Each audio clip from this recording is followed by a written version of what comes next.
Welcome back to the Alcohol Tipping Point podcast. I'm your host, Debbie Maisner, sober nurse, health coach, and mom, alcohol-free badass, all of the above.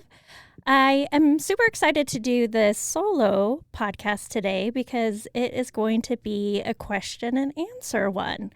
So I had asked my Instagram and Facebook account to send me some of their top questions about drinking or my experience or anything. So I'm going to go through and answer the questions I was sent. And then I'd like to do more of these because I'm doing this for you. I'm doing this for whoever is listening, and I want it to be helpful for you. So if you have questions, please email me. It's just me that checks the email. It's deb@alcoholtippingpoint.com. And you can send me any questions you have for the podcast, and we'll do some future Q&As. All right, so let's get started. And thank you for submitting a question. I'm not going to put names with the questions either, just so you know. All right, so here's our first question. It's my belief that alcohol will become socially unacceptable like smoking tobacco. I think governments will tax the shit out of it due to its cost to the health system. Do you agree? And if so, how long do you think it will take? That sounds like a two-parter. So one is, will alcohol become socially unacceptable like smoking tobacco? And then the other part is about governments and taxation. So let me tackle the socially unacceptable. I think we're getting there. It's almost like it's becoming more socially acceptable to be sober than becoming more socially unacceptable to drink alcohol, if that makes sense. So before it was stigmatized that if you were sober or you chose not to drink, there was a reason, you had a drinking problem, you had an issue. And now I think that is changing, that if you choose not to drink, it's for a variety of reasons. Maybe you had a problem, but maybe you're just doing it for your health. So I think that part is definitely changing. Will just drinking alcohol in general become socially unacceptable like smoking tobacco? I think that is going to take longer because it is so ingrained in our society, and there's still a lot of myths about alcohol and your health. So I don't know how I feel about that, honestly. Like sometimes I go from really hating alcohol and how toxic it is, and I go to another side where I'm like, okay, it's just out there and I can accept it and it's more neutral to me. So I think that one is going to take a while. Now, to the question about governments and taxing alcohol. Well, we are already taxing alcohol. And I was looking up some stats. I'm in the U.S. and I know a lot of you are in different countries, but I did look up taxing across countries, and worldwide, alcohol does get taxed quite a bit. In Australia and New Zealand, it gets taxed a lot. In the European nations, and then in the United States, it gets taxed at a federal level, and then some states can choose their own taxation amounts. So interestingly enough, I was just going to see what the tax... so the U.S. collects about $10 billion per year in alcohol taxes. And a lot of this just goes to our general fund. And then for some states, if they want to, they can earmark those funds towards like alcohol prevention, different programs. But it really depends on the state. The interesting thing about that, though, is that so we collect $10 billion a year in alcohol taxes, right? This is just the United States. But the CDC recently found research that showed that excessive drinking cost the United States $223.5 billion. And so what the costs that they were looking at were the dangerous behavior that impacts a drinker's life and the lives of those around them. So most of those costs resulted from losses in workplace productivity. That was like about 72% of the total cost. And here I am recording this the day after the Super Bowl, and I'm wondering how many people have called in today because they were hungover. I was guilty of that. I did go to work after a Super Bowl once. I was so hungover and I had to leave early. But it was kind of strange because in that case, it was socially accepted that I was hungover after a Super Bowl. Like that, in that case, it's okay. Otherwise, you're kind of hiding what's going on there. So that was interesting. Healthcare expenses for treating problems caused by excessive drinking is one of the other costs to the United States. Law enforcement and other criminal justice expenses, and then losses from motor vehicle accidents related to excessive alcohol use. So it's way out of proportion that we collect $10 billion per year in our alcohol taxes, but they're estimating $223 billion in the cost of excessive drinking.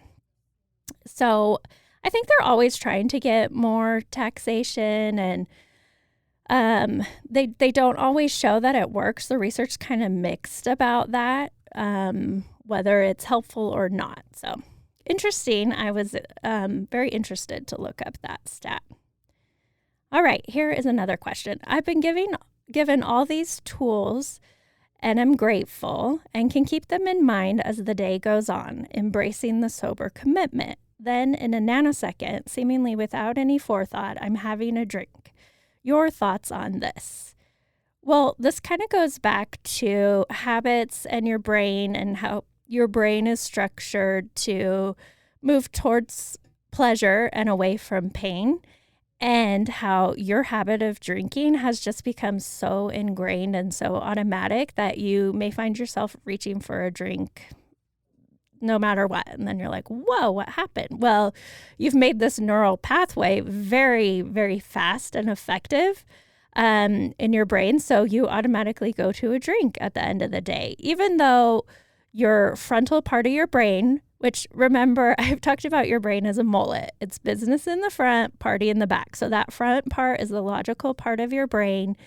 It's the part of your brain that does like planning, education, that type of thing. So that's that logical part. And that's the part that knows like, hey, I know drinking isn't good for me. I want to stop.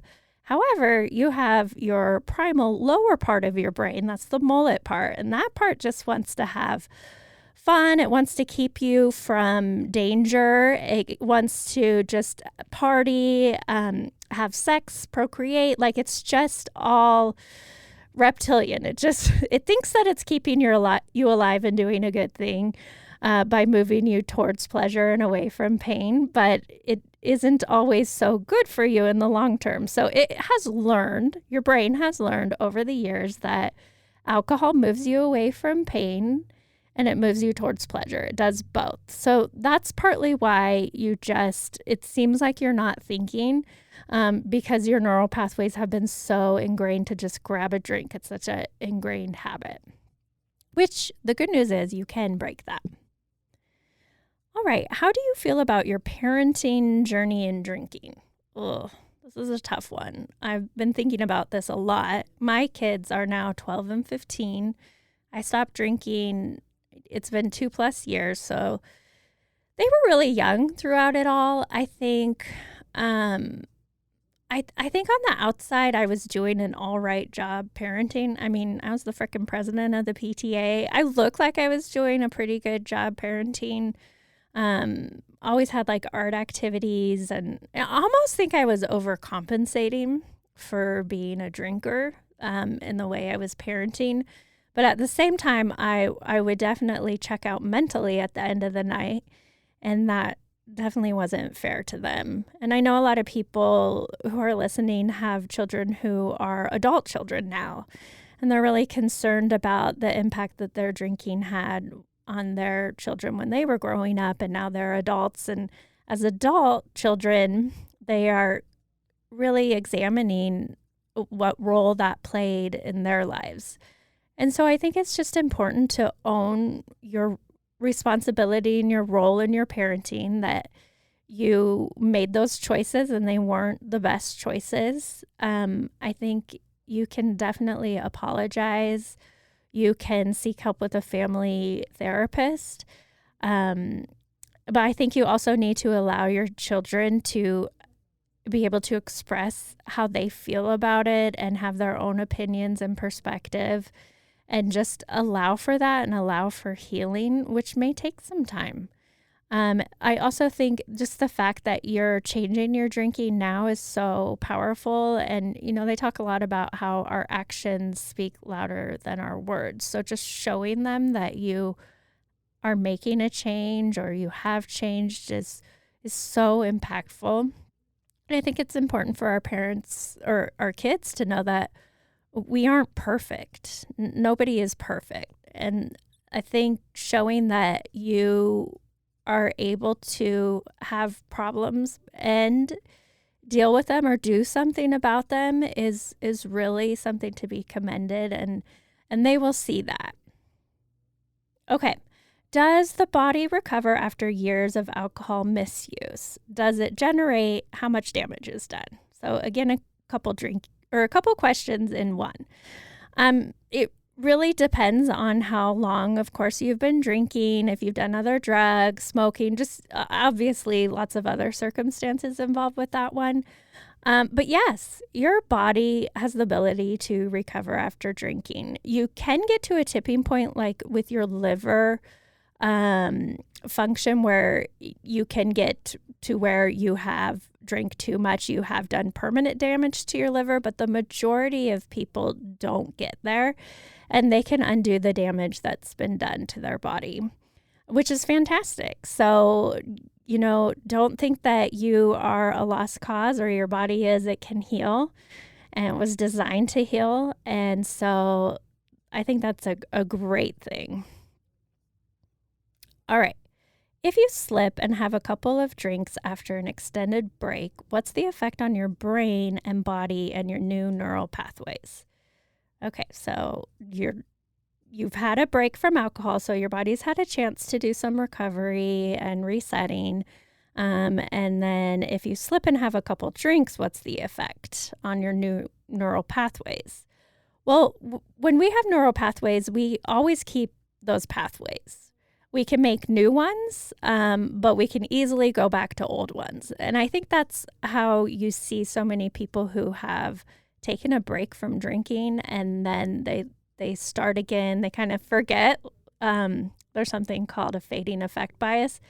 And that just means that your body, your brain is designed to remember the good things. It's designed to remember pleasure and forget pain. Because otherwise we wouldn't go through childbirth again. We wouldn't go out hunting again, if you want to get really primal about it. So your body's designed to kind of forget about the bad things so that it can go on and survive. So your body forgets about that past boyfriend. It forgets about the negative effects of alcohol. And so that's why you kind of tend to romanticize it, you may have found. So you start drinking again, and then you find like, whoa, I'm like back on the path. I'm drinking as much as I ever did, if not more. And that's because you still have that old neural pathway. That neural pathway is like an Autobahn. It's like it takes you away from pain and towards pleasure so fast. Your body's gotten so accustomed to it, and it's become such a habit that's a really strong neural pathway. Now, the new neural pathway that you're making when you quit drinking, when you take a break, it's not as built out. It may be still a dirt road. It might not be a full 4-lane highway or what have you. So it's still there. They're both there. It's just you need to get back on your new little gravel road and get that puppy paved and get it fast. So that's kind of what's going on. I think if you have a limited episode of drinking in between your breaks, you're not completely going back to how your body was before. I mean, you'll still go through the detox process, but the long-term effects of drinking are really cumulative. So it does take time to undo them. And you're not necessarily going to do tremendous damage after 1 or 2 drinks, as long as you get back on your new neural pathway, if that makes sense. Okay. And then along those lines, someone asked, I've heard alcohol kills brain cells that can't be recovered. Debbie, is that true? That's actually a myth. that alcohol kills brain cells. I think originally they thought that because alcohol itself, ethanol, is a cleaning product. It's an astringent and it kills bacteria, it kills other organisms. But it doesn't necessarily kill brain cells, which is great news, right? We have learned so much about our brain. We've learned more about our brain in the last 25 years than all the years prior to that. And part of that is because of all the advances in science and scanning and research. And so previously we thought our brains were like cement and you were just kind of stuck. You kind of started out with a set number of brain cells and that was it. And so now we know our brains are more like Play-Doh and they can be changed. And you can have something called neurogenesis, which Genesis is not just a Phil Collins band, but it means making new. So you can make new neural pathways, new neural connections, that kind of thing, which is really fantastic. All right.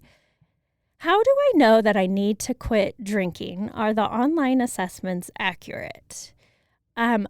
This is such an important topic that I'm going to do a whole episode about it next week, so stay tuned for that. But the short answer is if drinking's causing problems in your life, then removing it may make your life better, right? And then as far as the online assessments being accurate, it depends on what you're looking at. There's so many different assessments you can do. The medical community has their own set of assessments. And I think part of it is just because we like to measure things. And having issues with drinking is sometimes hard to measure. I mean, yeah, you can measure how much you're drinking, but everyone deals with it differently. And a lot of people to the outside world, it seems like they have no problems. Maybe they're not that hungover. Maybe their relationships aren't that impacted. However, maybe you have some health problems related to your drinking and you didn't know about it till you went and got your wellness exams. Or maybe your relationship could just be better. I think a lot of people think you have to hit rock bottom to change your drinking. And I really just want to encourage you, like, could your life be better if you removed alcohol? And you don't know until you do it. And that's why I encourage like 30-day breaks, just so you can see, like, what's it like to go to a party without alcohol? How is my relationship with my kids? How am I doing at work without drinking? Those kinds of things. So it doesn't mean that you have to have a bad life or a horrible problem with alcohol to quit drinking. So that's one of the things I want to address. But I will get more into one of the tools, online assessments, in our next podcast episode, just to go over drinking and what kind of questions are asked to figure out if you have a problem with drinking. All right, one of our last questions is, do you have to surrender yourself and believe that you are an alcoholic to quit drinking? So I think this kind of goes to a couple different things. So I don't do AA. I haven't done AA. I know it's really helpful for a lot of people. And I think one of the first steps is admitting you are an alcoholic or you have a problem. And so my take on that is based on responsibility. So once you know, like, okay, my life could be better without alcohol. Alcohol is causing some problems in my life. I'm having some health issues. I'm not parenting the way I want to be. My relationships aren't the way I want to be. My work productivity isn't doing so great. So I think what it really comes down to is taking responsibility. So recognizing that you ultimately, it is up to you, right? This might be a problem, might be your problem, but you are also the solution. So there's a great quote that Laura McKown has in her book, We Are the Luckiest, The Surprising Magic of a Sober Life. And she says it really well. She says, she has these 9 tenets, if you will, I guess. And number 1 is, it is not your fault. I think what she means by that is Sometimes genetics plays a role. Sometimes family history plays a role. So that part isn't your fault, right? There are some things that are out of your control. Okay, so then number 2 is it is your responsibility, right? So with responsibility comes great power, right? There's the Spider-Man quote, with great power comes great responsibility. Well, we like to switch it around. Mark Maron does it in his book, The Subtle Art of Not Giving a Fuck. But what he does is switch that quote around. With great responsibility comes great power. So when you take responsibility for the choices you are making in your life, you become empowered. It becomes you. You are the one that can change. You may be the one that has the problem, but that means you're the one that has the solution. All right, back to Laura's list. So it was, number 1 was it is not your fault. Number 2 is it is your responsibility. Number 3, it is unfair that this is your thing. Number 4, this is your thing. Number 5, this will never stop being your thing until you face it. Number 6, you cannot do it alone. Number 7, only you can do it. Number 8, I love you. Number 9, I will never stop reminding you of these things. Super powerful. I read that in January of 2020, which was also, my last drink was January 1st, 2020. And to me, it was just like what I needed to hear, because for a long time, I don't want to say I had a problem. You know, I think a lot of the world of AA and recovery is like, it's your problem. You can't drink like a normal person. And society kind of gives that message. And so for a long time, I didn't want to admit that I had a problem. And then I did the whole paradigm shift to where I really blamed alcohol and the alcohol industry, because there are aspects of it that are definitely toxic. And then it was when I could finally take responsibility for it. Like, okay, yes, alcohol is a poison. Yes, it causes all kinds of issues. However, it's still my choice and it's still my responsibility, and I'm the only one that can get me out of this. And so I just found that so powerful, and I hope you do too. Like I said, in the next episode, we're going to talk a bit more about how do you know if you have a problem and some of the questions that are used in an alcohol use disorder questionnaire, if you will. And also want to talk a little bit about myths related to having an alcohol problem. And then I have a new 30-day, I call it a Solo Alcoholiday, because I do have a 30-day group, which I love. But I know some people like to just go it alone.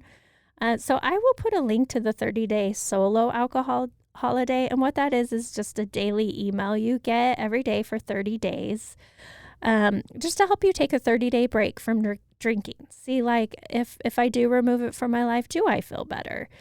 So I will link to that in the show notes. And then feel free to contact me if you have any questions for any upcoming episodes. Like I said, you can email me at deb@alcoholtippingpoint.com or visit my website, alcoholtippingpoint.com. I hope you found this useful, and I hope you have a wonderful day and practice not drinking. Thank you. Hey everyone, thank you so much for listening to this episode of the Alcohol Tipping Point. I'm always here for you guys, so please feel free to reach out and talk to me on Instagram at Alcohol Tipping Point, and check out my website, alcoholtippingpoint.com. Again, I hope you can use these tips we talked about for the rest of your week. And until then, see you next time.